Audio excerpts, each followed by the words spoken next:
Hi, and welcome to the An Industry Astrology New Moon forecast for this April, going into May of 2022, a solar eclipse.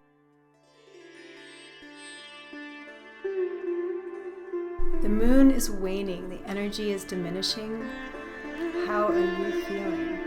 The moon is waning, growing smaller, and on April 30th, the moon will conjoin the sun, cross in front of it, and reach maximum shadow between 1:29 and 1:41 p.m. Pacific time. So eclipses are dramatic celestial events. This one's partial and not visible in most areas of the world, but the energy is still felt. In fact, it's only visible in South America and Antarctica, I think. It brings in a frequency of drama, of transformation, of epiphanies and wake-up calls. And the solar eclipse is accompanied with a few other pretty powerful alignments and changes occurring in Vedic astrology. First of all, this solar eclipse is happening in the nakshatra, or the area of the sky called Bharani nakshatra. Bharani is called the star of restraint, but it is also a star of desire. It has as its symbol the yoni, the female genitalia, or a womb, a place of a lot of sexual regenerative power. And it is also ruled over by Lord Yama, who is the god of restraint, Yama, Niyama, and death and transformation. So this is, in fact, kind of a star of sex and death, or life and death, transformation. There's a connection between Bharani and this planet Venus, the goddess of desire and relationship. Venus is also in Pisces, which is her exaltation sign, with Jupiter, less than 1 degree away from Jupiter when the solar eclipse happens. So this is a very strong alignment. Also, the outer planet Neptune is there as well. There's something mystical and deep, very intuitive, a great time for making music, for deep meditation, and all kinds of artistic expression. But when Jupiter and Venus are aligned less than 1 degree away from each other, from about the 29th to May 1st, it's called Graha Yuddha. When the rays of the planets become too close together, they start to step on each other's toes. Jupiter is a planet of Dharma. He's called the guru of the gods. He is a planet of wisdom and expansion. Venus, on the other hand, she is also a benefic energy, but Venus is called the guru of life energy in a different way. Venus is about desire and eternal life. So when these two gurus, these two teachers of light, come together, there's a different kind of messaging they're giving, right? A different kind of focus. And when they come very, very close together, sometimes it can short circuit or create tension as well. So this is a time there may be more relationship tension, or tension around creativity or artistic expression, or involving gurus or teachers or women. So maybe this Graha Yuddha could bring a reality check around relationships, or what you really want in relationships. It could also cause getting swept away in passion, or getting carried away in one thing or another. So just be aware of that. But I think it's a time to also enjoy and connect with others as much as possible. Another important turning point that's happening this week is Saturn's transit into Aquarius, the first time in 28 years that he's going to be in Aquarius, a place where he is very strong and has a lot to teach us. This is, I think, an important new chapter that's opening. Although he will retrograde back into Capricorn for 6 months later on this year, this is the first step into Aquarius and into a whole new paradigm for the world.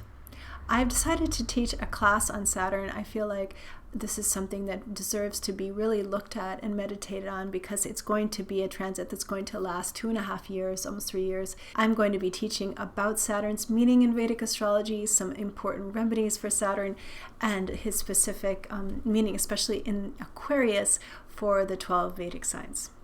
Also, a few days following this solar eclipse, we're going to have a very auspicious muhurta, a very auspicious day for buying gold or any other investment that you are thinking of buying. The Akshaya Tritiya, which is going to be on May 3rd in the United States. This is a very auspicious time because it's when both the sun and the moon are exalted. So if you are thinking about committing to something, I would wait until that day when the moon's waxing, especially around May 3rd, is a very lucky day. So let's take a look at what the tarot cards have to say about this upcoming solar eclipse in Bharani Nakshatra.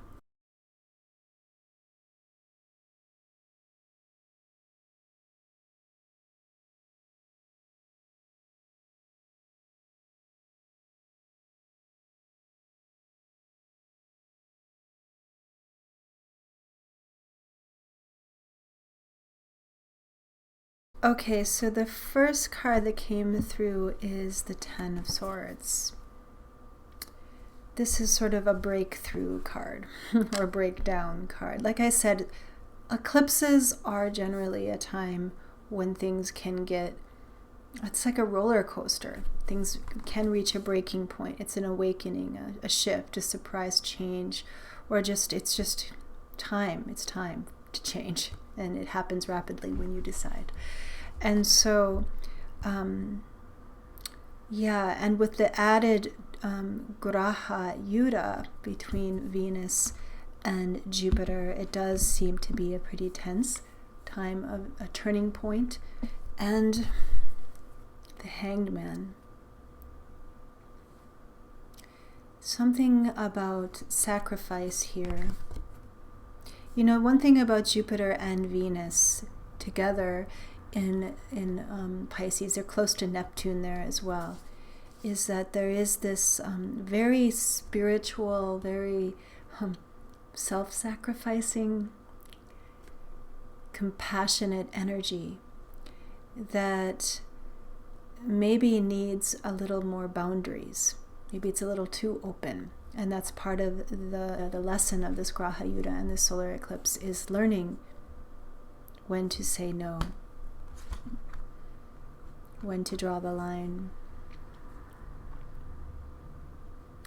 And the final card here, it's called Lust actually in this deck, but it's the Strength card.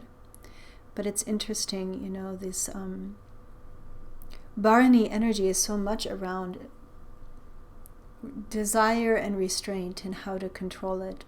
And the Strength card has a lot to do with that, the inner strength to know how to hold back,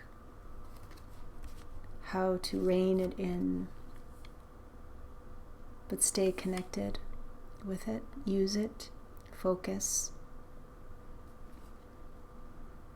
Also, this card always reminds me of Durga, and this particular solar eclipse is being caused by Rahu. Rahu is the demon's head that is most associated with addiction patterns sometimes, or self-sabotaging patterns. And so Durga is a great remedy for this particular eclipse, I think, is what they're saying. And so, yeah, connecting into that divine feminine power, that energy of the womb, of the mother, and how she protects and destroys what is not helpful to her children.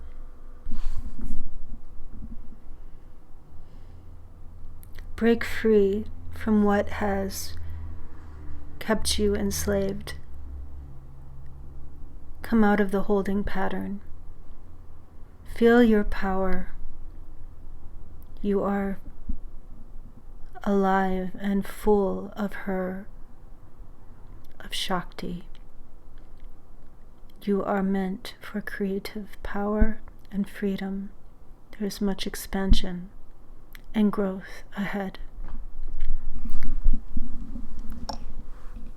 Okay, well, thank you for coming to the Industry Astrology New Moon Forecast. I do offer one-on-one Vedic astrology readings and tarot readings online. You can book on my website. I'll leave a link in the description window below. Also, get on my newsletter. It's free. I write a blog and I'll send them to you bi-monthly on the new and the full moons. There's a lot of information about what's going on my website, including the classes I'll be teaching. I'll be teaching a Saturn class coming up, Saturn in Aquarius, and the 12 Vedic horoscopes for that. So check that out. Do subscribe to my YouTube channel, and I will see you soon on the next full moon coming up. It's a total lunar eclipse, so get ready.